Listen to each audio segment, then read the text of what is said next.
जय हिंद दोस्तों, स्वागत है आपका एक बार फिर से नॉलेज अफेयर्स अपडेटेड में। दोस्तों, बिहार में जो है ज़मीन सर्वे का काम चल रहा है, लेकिन इसी बीच जो है बिहार में रैयतों की लाखों एकड़ ज़मीन भैया का उसका खाता खेसरा लॉक कर दिया गया है और उस पर जो है खरीद बिक्री पर रोक लगा दिया है सरकार ने। बिल्कुल आप सही सुन रहे हैं भाई। देखिए, सरकार ने ऐसी ज़मीनों का खाता खेसरा लॉक कर दिया है ताकि उसे कोई रैयत अब खरीद या बेच नहीं सके। हर ज़िले में औसतन 10 से 15 हज़ार खाता खेसरा लॉक किया गया है। ठीक है, बड़े पैमाने पर ज़मीन के मालिकाना हक का रिकॉर्ड लॉक करने का मुद्दा अब सियासी भूचाल भी ला सकता है। दोस्तों, इस वीडियो में मैं यही बताऊंगा आप लोगों को कि देखिए, बिहार में जो ज़मीन सर्वे चल रहा है इसमें कौन कौन सा खाता खेसरा को लॉक किया गया है। क्या उसमें आपकी ज़मीन तो नहीं है भाई? तो इसलिए जो है इस वीडियो को आप कंप्लीट देखिएगा। और अभी तक आप मेरे चैनल को सब्सक्राइब नहीं किए हैं तो चैनल को सब्सक्राइब करने के साथ साथ बेल आइकन को दबा करके ऑल पर क्लिक कर लेना, क्योंकि इसी तरह का हेल्पफुल कंटेंट दोस्तों मैं यहाँ लेकर के आते रहता हूँ। बिहार में जो ज़मीन का मालिकाना हक तय करने के लिए चल रहे सर्वेक्षण के बीच सरकार ने रैयतों की लाखों एकड़ ज़मीन पर अपना दावा ठोक दिया है भाई। ठीक है, सरकार ने ऐसी ज़मीनों का खाता खेसरा लॉक कर दिया है ताकि उसे कोई रैयत अब खरीद या बेच नहीं सके। ठीक है, हर ज़िले में औसतन 10 से 15 हज़ार खाता खेसरा लॉक किया गया है।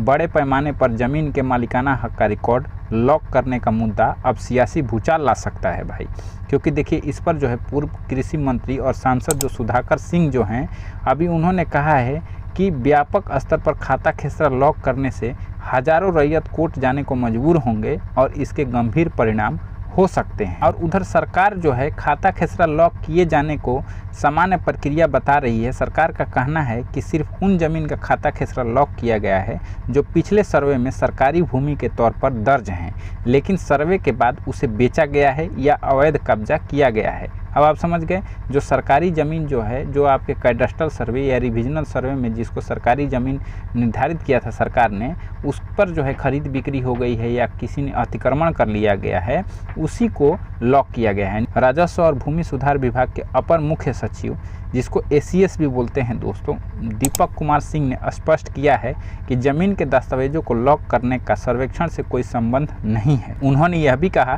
कि जिले के स्तर पर लॉक करने का काम हो रहा है और जिला स्तरीय समिति आपत्तियों को देख रही है। सिर्फ उन ज़मीनों को लॉक किया गया है जो पिछले सर्वे में सरकारी थी, लेकिन उसे बेच दिया गया है या उसका अतिक्रमण कर दिया गया है। और उधर जो भैया जो पूर्व कृषि मंत्री और राजद के जो सांसद मिस्टर सुधाकर सिंह जो हैं, उनका कहना है कि ज़मीन के रिकॉर्ड को लॉक करना एक अजीब कदम है।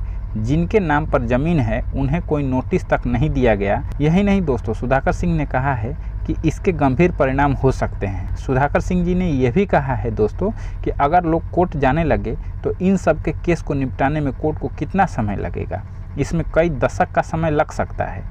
पूर्व मंत्री ने कहा कि आदेश जारी कर जिस तरह से कानून और कानूनी प्रक्रिया को सरकार दरकिनार कर रही है, उससे ज़मीन रैयत डरे हुए हैं। और उधर इस बात का खंडन करते हुए ACS जो अपर मुख्य सचिव ने कहा है कि सरकार किसी की ज़मीन नहीं ले रही है।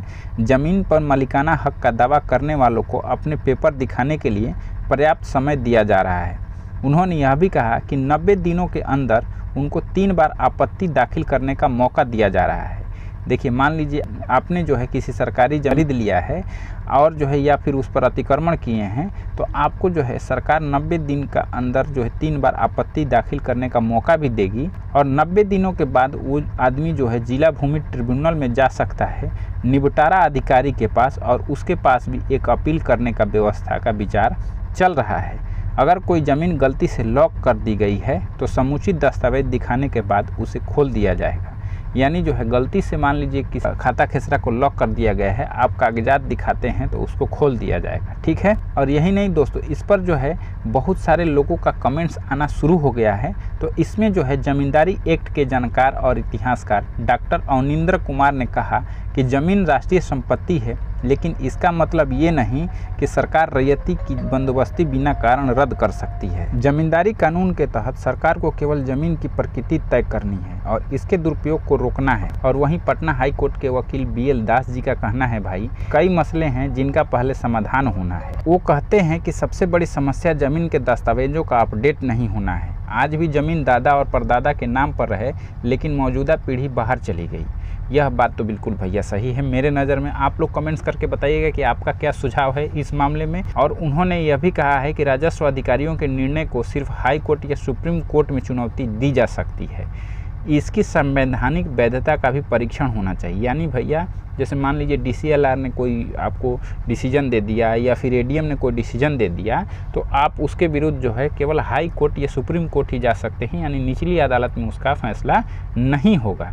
इसलिए जो है भैया हाई कोर्ट में पहले से ही बहुत केस लंबित हैं। ऐसी कार्रवाई से मुकदमों से बोझ और बढ़ेगा। और यही नहीं दोस्तों, पूर्व जमींदार और इतिहासकार तेजकर झा भी इस संबंध में बताते हैं कि सरकार को सबसे पहले ज़मीन के रिकॉर्ड ठीक करना चाहिए था और तब सर्वे करवाना चाहिए।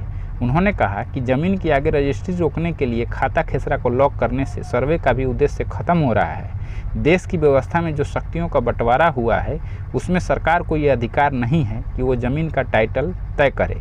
ये स्थापित न्यायिक प्रक्रिया के रास्ते ही हो सकता है। उन्होंने कहा कि बिहार पंजीयन कानून रजिस्ट्रार को खाता खेसरा लॉक करने का अधिकार है अगर कोई विवाद हो, लेकिन इस पैमाने पर यह काम करना गंभीर सवाल पैदा करता है।